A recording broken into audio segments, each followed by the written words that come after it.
আসসালামু আলাইকুম প্রিয় শিক্ষার্থী বন্ধুরা, আশা করি তোমরা নিশ্চয়ই ভালো আছো। আমরা আমাদের ইংলিশ এক্সাম ফর এসএসসি বই থেকে ইংলিশ এক্সাম পেজ এবং চ্যানেলের পক্ষ থেকে আমরা একটা প্লেলিস্ট ক্রিয়েট করব। সেটা হচ্ছে তোমাদের ইংলিশ ফার্স্ট পেপার এবং সেকেন্ড পেপার আমরা সম্পূর্ণ ফ্রিতে একটা সাজেশন দিয়ে সেই সাজেশন অনুযায়ী একেবারে সম্পূর্ণ শেষ করে দেবো ইনশাল্লাহ। একেবারে অতিরিক্তও পড়তে হবে না, আবার কম পড়তে হবে না, যতটুকু পড়তে হবে পরীক্ষার জন্য ততটুকু সাজেশন বেস আমরা ইনশাল্লাহ ক্লাসগুলো নিব।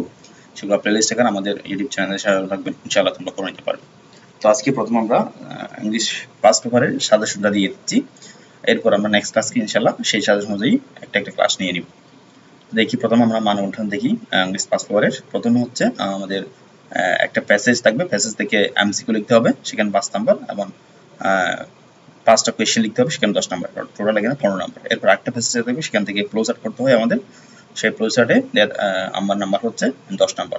আরেকটা প্যাসেজ থাকবে, সেটাতে সামারাইজ লিখতে হবে। তার মানে আমাদের 3টা প্যাসেজ থাকবে, 3টা প্যাসেজ থেকে আমাদের টোটাল 35 নম্বরে পরীক্ষা দিতে হবে। তারপর থাকবে আমাদের ক্লোজ টেস্ট উইথ ক্লু, আরেকটা হচ্ছে উইদাউট ক্লু, সেখানে 15, 5 এবং 10 করে 15। আবার একটা রিয়ারেন্স থাকবে, সেখানে 10 নাম্বার। এরপর আসি আমরা 40 নাম্বার রাইটিং এ, সেখানে প্যারাগ্রাফ থাকবে, counting story, informal letters or email, একটা হচ্ছে analysing maps, graphs or chart, একটা হচ্ছে থাকবে আমাদের এখানে আগে তোমাদের ম্যাপ ছিল না, এখন ম্যাপসও যুক্ত হবে, সেখানে সেটা তেমন একটা আসে না, তাও একটা দুইটা শিখে রাখবে আর কি, জেনে রাখবে, গ্রাফ বা চার্টই আসে। আর appreciating short stories or poem, এটা হচ্ছে মূলত একটা পোয়েম কিংবা স্টোরি থাকবে, ছোট প্যাসেজের মতো বা একটা কবিতা, সেটার টিমটা লিখতে হবে, মূলত টিমটা লিখতে হয়। তো সেখানে 8টা মধ্যে থাকবে, তো টোটাল 100 নাম্বার। এখন আমরা দেখবো সাজেশনটা। ফার্স্ট পেপারের জন্য আমরা প্যাসেজ পড়বো হচ্ছে 15-16টার মতো, সেগুলো আমি এখন বলে দিচ্ছি। প্রথমে আমরা ইউনিট 1 থেকে আমরা প্যাসেজ নিব হচ্ছে সিভিক এনগেজমেন্ট, এই প্যাসেজটা আমরা নিব। আর অপশনাল হিসেবে রাখবো এডুকেশন এন্ড টেকনোলজি, অর্থাৎ এটা পড়ে তারপর আমরা এটা যদি সুযোগ হয় তারপর এটা পড়বো।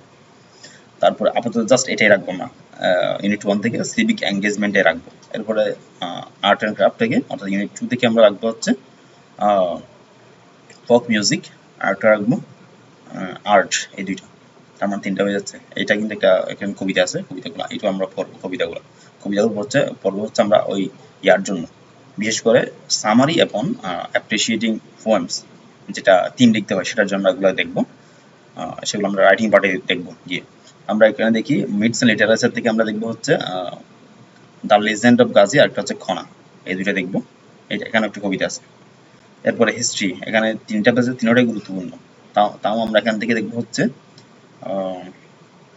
লাস্টে 2টা, অর্থাৎ এই দুইটা দেখবো। তাহলে আমাদের কয়টা হচ্ছে টোটাল প্যাসেজ, এখান থেকে একটা পেয়েছিলাম, এখানে 2টা, তাহলে 3টা, এখান থেকে 2টা, 5টা, এখান থেকে যদি 2টা হয় 7টা। এরপর এখান থেকে দেখবো হচ্ছে আমরা একটা, টোটাল 8টা হয়ে যায়। এই লাস্টেরটা প্যাট্রিক ডগলাসটা দেখবো। তারপর হচ্ছে আমরা এখান থেকে দেখবো একটা হোয়াট ইজ দ্য ড্রিম, তাহলে আমাদের 9টা হয় সম্ভবত। এবং এখান থেকে কিন্তু 3টাই গুরুত্বপূর্ণ, এই ইউনিট 7 এর 3টাই গুরুত্বপূর্ণ, তাও আমরা এখান থেকে রাখবো হচ্ছে প্রথম 2টা, তো বলছেনটা সেটা একটা স্কেলিং এ মাউন্টেন পিক, এই 2টা রাখবো। তাহলে আমাদের 10টা হয়ে যায়। এরপরে রিলেশনশিপ থেকে ফ্যামিলি রিলেশনশিপ, এটা রাখবো আমরা, 11টা। তারপরে অ্যাডুলেশন থেকে আমরা রাখবো হচ্ছে এই 2টা, লেসন 2 এবং 3, adulation and some problems in Bangladesh, একটা হচ্ছে দ্য স্টোরি অফ শিল্পী, তাহলে হয় আমাদের 13টা সম্ভবত। তারপর হচ্ছে এখান থেকে রাখবো এথিকেট অ্যান্ড নেটিকেট, আর একটা হচ্ছে ফিটনেস, এই 2টা, তাহলে আমাদের 15টা হয়ে যাচ্ছে অলরেডি। আরো 2টা ইউনিট বাকি আছে। পিচ অ্যান্ড কমপ্লিট থেকে আমার 2টা প্যাসেজ দেখতে হবে, একটা দেখবো হচ্ছে আমরা the old man at the bridge by Ernest Hemingway, আর একটা দেখবো হচ্ছে স্টোরিজ ফ্রম কাঁচা, এই 2টা, তাহলে 17টা হয়। আরো এখান থেকে নিতে হবে 2টা, এনভায়রনমেন্ট অ্যান্ড নেচার, তাহলে এখান থেকে আমরা মিনিমাম নিব হচ্ছে 2টা। তার মধ্যে ওয়াটার এভরিওয়্যার দেখতে পারি, আরেকটা দ্য গ্রেটা ইফেক্ট, এই 2টা পেজে আমরা দেখবো ইনশাল্লাহ। তার মানে আমাদের প্রায় 19টা পেজ হয়ে যায়। তাও আমি চেষ্টা করবো যখন আমরা ক্লাসগুলো নিব তখন আরো একটা কমিয়ে আনার জন্য, অর্থাৎ 15-16 মধ্যে রাখার চেষ্টা করবো যদি পারা যায়। তাহলে এই ক্ষেত্রে আমরা আপাতত 19টা পেজের জন্য নিচ্ছি। এইগুলো আমরা 3টা পেজের জন্য, অর্থাৎ একটা হচ্ছে কোয়েশ্চেন আনসার এবং এমসিকিউ জন্য, একটা হচ্ছে ফ্লো চার্টের জন্য, আরেকটা থাকবে আমাদের সামারির জন্য। তিনোটা আমরা এখানে পুরোপুরি প্যাসেজগুলো পড়ে নিব। প্যাসেজের মধ্যে সামারি থাকুক, থিম থাকুক, যা যা আছে অর্থাৎ এই বইয়ের মধ্যে যেভাবে সাজানো হয়েছে সবগুলো আমরা দেখবো ইনশাল্লাহ। এরপর রিডিং প্লেজারগুলো আমরা হালকাভাবে পড়ে দিব, গল্পগুলো আমি বলে দিব, স্টোরিগুলো আমি বলে দিব। এরপরে পোয়েমগুলো আমাদের লাগবে রাইটিং পার্টের জন্য, এবং একটা ড্রামা আছে, ড্রামাটাও আমি পড়ে দিব ইনশাল্লাহ। এরপরে ক্লোজ টেস্ট উইথ ক্লু এবং উইদাউট ক্লু। এখানে আমরা 10টা করে 20টা প্র্যাকটিস করব। এই 20টা প্র্যাকটিসের মধ্যে তুমি ইনশাল্লাহ 20টা প্র্যাকটিস করলে আরো 100টা প্র্যাকটিস তুমি পারবে ইনশাল্লাহ। অর্থাৎ আরো 100টা প্র্যাকটিস করার সমান হবে ইনশাল্লাহ পড়াবো। কারণ এখানে প্রতিটা প্যাসেজ বাংলা অর্থ সহ, অনুবাদ সহ, তারপর হচ্ছে কেন হলো, কোনটা কেন হলো, কিভাবে হলো, সবগুলো দেখাবো ইনশাল্লাহ। যার জন্য এখানে 10টা প্র্যাকটিস করলে তুমি 100টা সমান হবে এটা।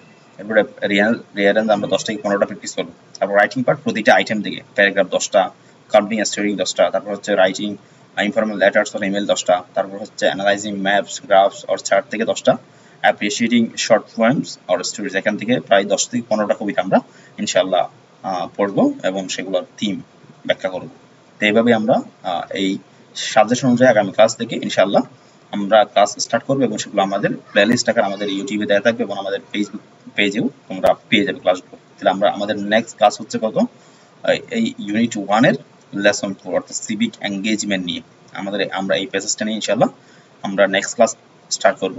সেই পর্যন্ত তোমরা ভালো থাকো, সুস্থ থাকো এবং আশা করি তোমরা ক্লাসগুলো রেগুলারলি করবে এবং আমাদের উৎসাহ দিবে। এবং যারা বইটি সংগ্রহ করবে দ্রুত আশা করি তোমরা সংগ্রহ করে নিবে, কারণ বইটি এতটা গুরুত্বপূর্ণ যেটা আসলে বলার বাইরে। তোমরা দেখলে বুঝতে পারবে কতটা গুরুত্বপূর্ণ এই বইটি। তো সেই পর্যন্ত ভালো থাকো, সুস্থ থাকো। আল্লাহ হাফেজ। আসসালামু আলাইকুম রহমতুল্লাহ।